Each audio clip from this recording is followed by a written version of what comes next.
Okay, we should be on and live. Let me just summarize quickly the publications that have been produced so far and where we stand with anything new. The second part of the presentation on the agenda talks about IOTA work focal points and writing new publications. And my last slide for this presentation will address that. To review, the first article that was published was in the Minor Planet Bulletin back in 2009. Dealt with 3 well-observed observations that were made, lots of chords, some pretty nicely defined objects. 2010, we took a different slant on an article and looked at 2 asteroids that were occulted in that year, but were at different rotation points. So we could look at them at different phase angles, which was kind of neat. So we wrote up those results.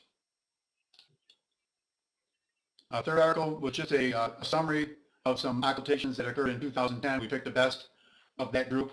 I believe there's 5 or 6 that were pretty good. Showed best fit from occult and best fit from the inversion models.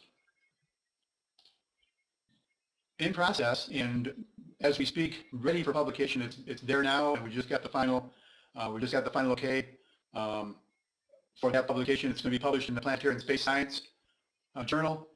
This is the discovery of the satellite, or the proposed satellite, around 9/11 Agamemnon. Steve Conard was the one who left his video camera running long enough to pick up that little satellite just after the main event. That's in publication, and that should be out pretty quickly. Whenever I think that probably the next issue of that particular journal should have that event posted. In the future, here's an event that we really need to get published. There's been some work started on it. I've got a draft article started, but we've been waiting for some information from a couple of people about the various modeling, updates on modeling, and about the crater and so on. So a lot of the work for this article is ready, and maybe we need to get that back out and have people look at it one more time to jog some memories. Obviously, Entity was a huge undertaking and was a big event for IOTA. We need to get that out there. So that's the one that's pending. I don't know about that, Ted. We'll have to check on that. And here's what I'm looking for. I'm finding it very difficult. Ted Swift wanted to know if Jones' nomination for the name of the Agamemnon satellite, Cathalos, got to check the spelling on that, is going to be in that publication. And again, I don't know for sure if that's the case. So we'll have to see. As I just said, I'm finding it more and more difficult to write these papers, and that I don't really have the time and in some cases the resources to do the research necessary to find out everything we need to find out about a particular event before we publish it. Seems I have enough going on at the present time with other issues and other duties. Here's a list of events for which we have either a large number of chords, or they have inversion models, or they have several light curves. I mean, all kinds of things are going on here, and these would be good candidates for a future article, at least in the Minor Planet Bulletin. They've been very receptive to having us post articles, and the format's pretty regimented, but it's not uneasy to go through and edit an old article to produce a new one. The one event there listed next to last, 2013, August 3rd, Vicuri, is an event for which we have pretty good evidence for another satellite. It was an event that was mostly recorded by the Recon group out in California using integrated cameras. The biggest issue that we had, and Tony George helped me a lot with this analysis, the biggest issue we had was the long integration times and making sure we had an event. Dave Harold has had a look at some of the information here, and we've been discussing whether or not it shows a satellite, and we're pretty sure it does. It's pretty obvious if you look at the video. So that's an event for which we probably should consider a more prominent publication for, if indeed we decide that there's evidence for a satellite for that one. And so I would hope that someone could help out or pick up the ball in doing these publications for IOTA. Yeah, I know it involves a little work, and you really need to have the resources to do the research and to check things thoroughly for the publication. But again, the template for the articles, especially for Minor Planet Bulletin, are available. And in fact, I just use old articles and edit as we go along because they require a certain format. And so it's not a huge undertaking. It's just that deal of doing the research. And like I said, I just have run out of time. So that's the presentation. And there's in the agenda we left time because Paul Malley wanted to make sure we left time for discussion about possibility of someone else writing papers. And yeah, I know my video's a little dark. The sun went down here, Terry. Dark out with clouds.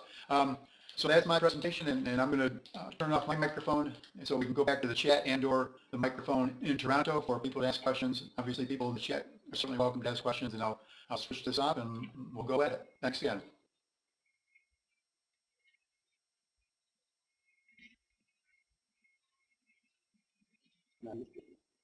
Okay, this is Paul Miley. Just to echo what Brad said, back in 2008 when I talked at length with Rick Denzel, who's the editor of Minor Planet Bulletin, in order for IOTA to proceed on its course of retaining a more or less professional status with respect to the community, we need to continually publish. And so without that, we certainly can't maintain that level of professionalism. So Minor Planet Bulletin is primarily the main publication that we're being allowed to pursue. Rick has said that he would like an article from us every year on those events which have significance. And so as a result, what Brad said is extraordinarily important. Now, I've got some time to do this, but unfortunately, I do not have the resources.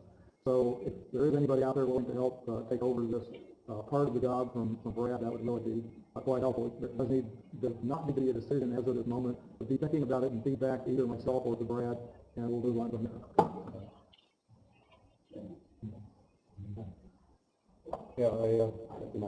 Yeah, I certainly agree with this, David again, and so I have the resources but not the time. So, but of course we all played a considerable role in getting out the Agamemnon paper, and that will be valuable, and it gives a lot of background information which we can reference back to that paper. So I think that's important that we'll get out to the larger group of planetary scientists, a larger audience than leads the Minor Planet Bulletin. So the Minor Planet Bulletin is good for most of the events, but for the outstanding ones where you need something more. And I personally don't want to do something with the Antiope event when I ever get some time to help that process along wherever we do.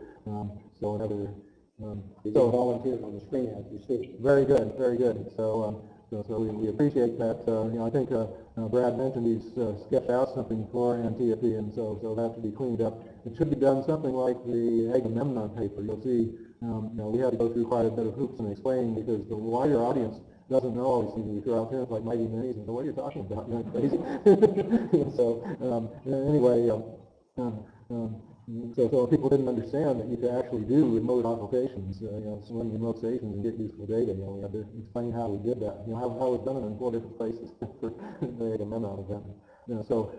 Anyway, the Antiope would be a great story, I think, to tell because there were so many multiple station events there, and it's such a classic event. And so Summarize it real quickly because I'm not familiar with that again. Okay, it's the one shown here on the staff. This is just one of the components. And you've seen that there are two. Antiope is a double asteroid. There are about 9-kilometer components that are orbiting each other in about 150 kilometer separation between the centers. And so it's a remarkable system. There was an occultation that was observed in 2009 in Japan where they got... It's on the screen now. No. This is part of it. It doesn't even show, some of the photos are pretty light here, the box. We have 54 positive cores and a number of, Okay. So anyway, we had, I think it was about 54 positive cores and some more negative ones, and so, showing getting good tape for both and showing there was the southern component was predicted to have a crater on it, and that should be near the edge in profile, according to the shape model analysis, and our observation clearly shows such a thing. We can largely than predicted, I think. So it could have been that there was some big impact that caused this object to break up in this way.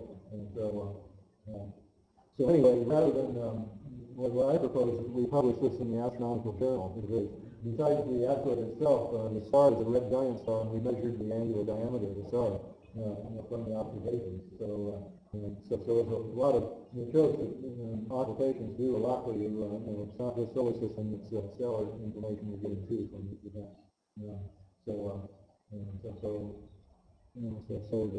It certainly is a class. To put it published in Astronomical Journal takes a lot of effort. It's much more effort than the Minor Planet Bulletin. There's a lot of formatting rules and things you have to follow. So you have to be careful. Right. Want to see if there's any comments from them out there? No, sure.